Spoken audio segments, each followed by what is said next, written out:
ও মা, তুমি সকাল সকাল এটা কি মাছ কাটছো?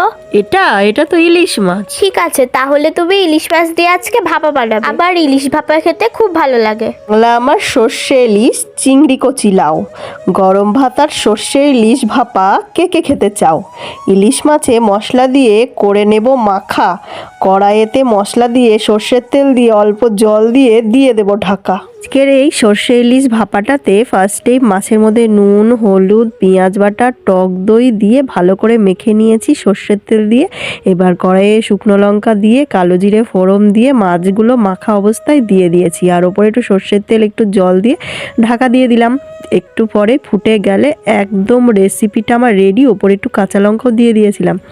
এরকম ভাপা ইলিশ আর গরম ভাত খেতে কার না ভালো লাগে? আমার তো খুবই ভালো লাগে, আর আমার মেয়ে তো খেতে এটা খুবই ভালোবাসে, খালি কাটা ভাজতে পারে না, তাই আমি ওকে কাটা বেছে খাইয়ে দিলাম।